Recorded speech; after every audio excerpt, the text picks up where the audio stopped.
दुखुथिया बिमा बिफाया फिसाजोनि बेरामखौ मोजां फाहामथाय होनो थाखाय रायजो राजानिफ्राय मदद हांख्रायदों।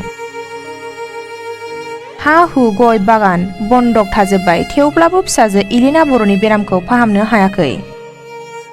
8 बोसोर बैसोनि थरायनाय इलिना बर'नि बेरामखौ फाहामथाय होनायनि थाखाय सुबुं अनफावरि रायजो राजा खुंथाय गोहोआव थानाय सरकारनिसिम मददनि आरज गाबहरदों। 58 नं तामुलपुर बिधानसभा आरो 29 नं सुक्लाय सेरफांनि बेन्दोंआव थानाय मागुरमारि गामिनि थागिबि लखिराम बर' आरो दमयन्ती बर'नि नैथि फिसाजो थरायनाय इलिना बर'आ थांनाय 2 बोसोरनिफ्रायनो किडनि आरो लिभारनि बेरामजों भुगिनानै दङ। दुखुथिया नखरा फोरमायनाय बायदिब्ला फिसाजो इलिना बर'खौ फाहामथाय होनायाव नखराव थानाय 2 बिगा आबाद हा गय बारि आरो नखराव थानाय गासै मुवा बेसादफोरखौ फानजोब्बाय आरो बन्दक दोनजोबनानै गोबां देहा फाहामसालियाव फाहामथाय होबोदोंमोनब्लाबो दिनैसिम बेरामखौ फाहामनो हायाखिसै। बेनि अनगायैबो दुखुथिया नखरा फोरमायनाय बायदिब्ला दिनैसिम 2 बोसोर जालांबाय, बेराम नायनो थाखाय दिनैसिम रावबो मदद खालामाखै होननानै खौरांगिरिनि सिगाङाव फोरमायथियो। दुखुथिया नखरा सुबुं अनफावरि गासैबो रायजो राजाफोरनिफ्राय जा एसे हायो मददनि आरज गाबहरदों। गोसो गुदुं सुबुंफोरा लोखिराम बर'नि SBI नि एकाउन्ट नम्बर 3932770439 आव रांखान्थियारि मदद हरनो हागोन आरो 6026564015 मबाइल नम्बराव खौरां लाहरनो हागोन।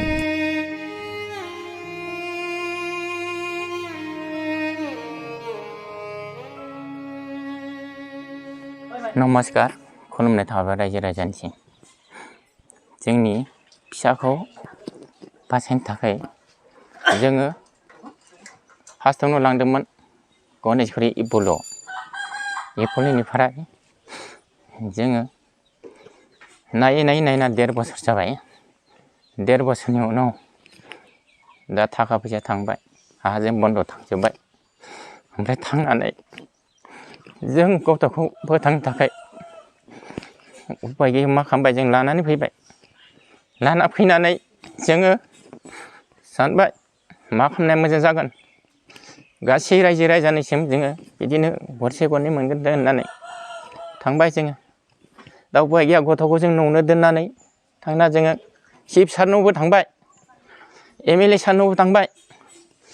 चिफ सारा बुंबाय दे मायाव देखायनाय, जों जेनेबा इपल' देखायदो गुवाहाटि गणेशगुरि, बेनि मुङा जादों तन्मय दासआ नायदोंमोन, बेनि नाम जादा, बेनिखायनो जों बेयाव लांबाय।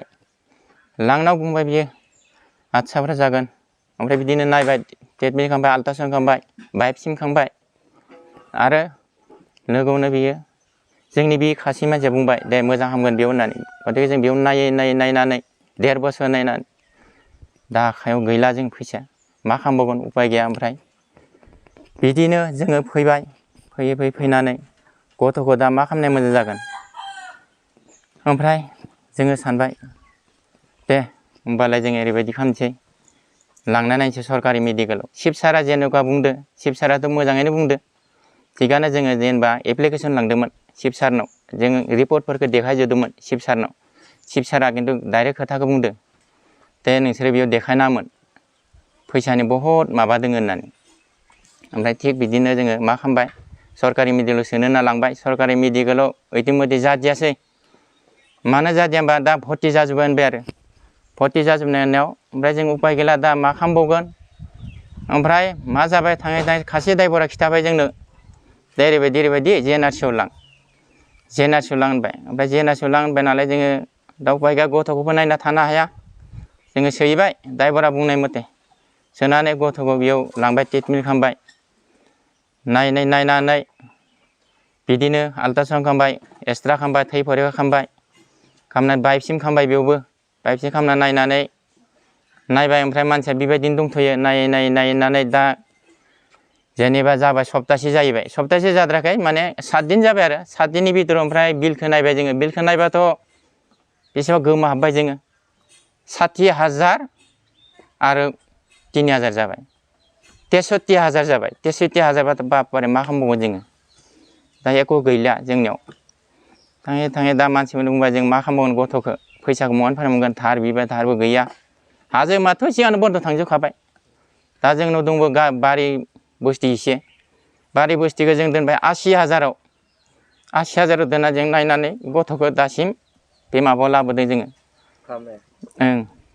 दासिम जेनेबा बेबायदिनो दोङो गथ'आ बेरामा किडनिनि बेमार आरो किडनि मोननैबो माने डेमेज जादों आरो लोगोसे बिनि माबायावनो ओइ माबाया मा होनदों लिभारा डाउन जालांदों होमबा जों मा खालामगोन दा राहाया जेबोआनो गैला जोंनाव जोङो जामिन बन्दक दोनबाय आरो जोंनि बे बारि बस्तिखौबो बन्दक दोनबाय दा जों उपायानो गैला मा खालामनानै नायबावनो गथ'खौ दिनैसिम बेबायदि प्रजेक्ट फैदो आजि नाया नङा नायबाय 2 बोसोरानो जाबाय प्राय गथ'आ दा बेबायदिनो दोङो दा जोङो बा उपायखौ मा खालामबावगोन दा जोंनि जेबो मोनसे राहायानो गैला जोङो रनेन सारनावबो थांदोंमोन रनेन सारा बुंदो इस बेबायदि खालामदो उमुक ओरैबायदि होदोना होआखै ओमफ्राय बेबायदि जोङो सारनाव माबा बिहरलायबाय दे गथ'नि नामाव माबाफोर मोनसे होनायनि प्रय जादों होनोमोन ओमफ्राय बुंबाय बिसोरो दे जागोन फैसा सोना होगासिनो बेबायदि बेमारनि माबाखौ होननानै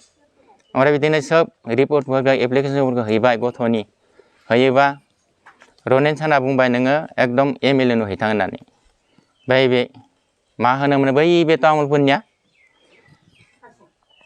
ओइ जलिल दैमारिनो हैबाय जोङो हैनानै दा जलिल दैमारिया ओमफ्राय बुंबाय लाखिबाय रिपर्टफोर गासिबो लाखिनानै जागोन होनना बुंबाय जलिल दैमारिया दे होमबालाय धन्यबाद होनना बुंबाय आङो ओमफ्राय बिदिनो दा दिनैसिम गैया बिसोर सोना होगोनसो होनदो दिनैसिम गैया जों थांलाय फैलाय खबर लागासिनो दे सार माबायदि जाखो बे बुंदो जागोन दे जागोन माने जोंहा बेरामा नेनानै थाया जोंनि बेरामा बेबायदि मा खावलायनो लुगैदों नों रायजो राजाखौ बुंनो लुगैदि आङो दा जेनेबा मा उपाय खालामबावगोन आं रायजो राजाया जेनेबा आंनोसिम जेनेबा थाखा फैसानि थाखाय बा इसेबां रेहायफोर होगोन नामा बा रांफोर होगोन नामा बेनिखायनो आङो दिनै बेबायदि माबायाव लिंहरनाय जादों आंनि जेनेबा हमना ला फिसाजोखौ नायनो थाखाय बेरामखौ नायनो थाखाय रायजो राजाफोरा आंनो जेनेबा डाइरेक्ट बा थाखा फैसानि थाखाय एसे मदद खालामोबानो जाबाय रायजो राजाखौ आं खुलुमहरो बार-बारनो रायजोफोरा साननाङा दे जेनेबा गथ'नि थाखाय इसराम जागोन दे होननानै मोनसेखौ साननानै ला गथ'फोरा जेन बासायथों जोंनि जेनेबा 8 बोसोर जाबाय आंनि फिसाजोनि नामा इलिना बर' आरो फिसाला क्लास 4 आव फरायोमोन फिसाजोआ क्लास 4 आव फरायदों दा जेनेबा दा स्कुलाव थांनो हायाखै 2 बोसोरानो जाबाय मा खालामो दा बेबायदि अबस्था जाना दङ बेरामा 2 बोसोराव गोलैगासिनो दा जेनेबा 2 बोसोर जासिगोन जों इपल'आवनो 1.5 बोसोर नायबाय ओमफ्राय JNRCआव नायबाय जोङो दा सरकारि मेडिकेलाव लांनो होनना लांनायावथ' बेयावथ' उपाय गैयाव लाखिदिया सरकारि मेडिकेलाव लाखियैयाव जोङो JNRCआव सोनो गोनां जाबाय दा JNRCआव सोनायावथ' बेबायदि माबा थांजोब्बाय दा थाखा फैसा नङाबा एख'आनो गैया जोङो दा गथ'खौ जोङो बेबायदि फोथांना लाखिनो थाखाय जोङो रायजो राजानिसिम खावलायनो थाहरबाय रायजो राजाया जाहाथे जोंनि फारसे नाहरोलाय खुलुमना थाबाय दिनै इलिना बर'नि थाखाय आं फंनैसो बुंनो सानबाय बे खौरांनि गेजेरजों जेनेबा इलिना बर'आ दिनै बोसोरनै जाबाय बेरामाव गोलैना थानाय जेनेबा किडनि डेमेज जादोंनो ओमफ्राय दिनै बोसोरनै गाहाम नायनानै न'खराव जोबोद थाखा फैसानि आंखाल जाबाय जेनेबा न'खराव जेमान जोंनिया न'खराव बिगानैल' हा दङ बे बिगानै हाखौबो बन्दक दोननानैबो जेबो रां रुफा थोआखै आरो न'खराव गय बन्दक दोननानै आरो बायदिसिना फैसा धार लानानै न'खरा जोबोद अलखदाव गोलैबाय इथिं न'खराव गासिबो बेमार गोजा ओमफ्राय इलिनानि बिफायाबो बेरामावनो बिदिनो थाखा फैसा जेबो थुब्रायनो हाया बिदिनो इलिनानि बिबै आइ जायो जोङो बेबो बेमारावनो गोलैना दोङो गासिबो न'खराव बेमार गोजा बिनि थाखाय जेनेबा इलिना बर'खौ गोबां डाक्टरनाव लांबाय ओमफ्राय डाक्टरनाव लांनानैबो जेनेबा फाहामनो हायाखै बहुद फैसा थाखा थांबाय थांनानैबो दा न'खराव जेबो राहा गैला फैसानि दा इलिना बर'आ फरायफुनाय गथ' स्कुलाव थांनो जोबोर जेनेबा गथ'आ लुबैयो बिनि थाखाय दा बोसोरनै जाबाय स्कुलावबो थांनो हायाखै दा बिदिनो जोबोर खस्थ' होदो गथ'आ मानसिया मोदोम बुफावजोबनानै आथिं आखाइ बुफावजोबनानै थाबाय नायबाबो इमान डाक्टरनियाव फैसा खरसा थांबाय थेवबाबो जों फाहामनो हायाखै बेनिखायनो आङो बे खौरांनि गेजेरजों बेखौनो रायजो राजानिसिम बुंनो नागिरदो दे सोरबाफोर अननानै जुदि थाइसे थाइनै होनो हायोब्ला इलिना बर'नि बेरामनि थाखाय बेखौनो आं खावलायहरबाय आरो लोगोसे प्रमद सार बिथांनिसिमबो गुरै खावलायहरबाय जाहाथे इलिना बर'नि बेरामनि थाखाय रां एसे मोनोबा जोङो न'खराव जोबोर मदद मोनगौमोन आरो बेखिनिखौनो बुंनानै आङो दोनथ'नाय जाबाय। मानगोनां रादाब बुथुमगिरिफोरनि थाखाय आं खुलुमनाय थाग्रोबाय। दा जोंहा बिटिआर सरकारनिफ्राय जा प्रमद सारखौ एसे बे गथ'नि थाखाय एसे सहाय हरसयोबा गाहाम जागोन होननानै जोङो राजानिफ्राय बा आं आफादगिरिनिफ्राय खुलुमनाय थाबाय। जाहाथे दा फरायफुबाय थानाय गथ' दा स्कुलावबो थांनो हाला बियो आरो मोदोम आखायाबो एसे बुबोगासिनो दोङो दा न'खरावथ' थाखा फैसा गैला नालाय जा प्रमद सारा एसे अनहरोबा मोजां जागोन होननानै आं आसा खालामहरनाय थाबाय। आं रादाब बुथुमगिरिनिफ्राय खुलुमनाय थाग्रोबाय।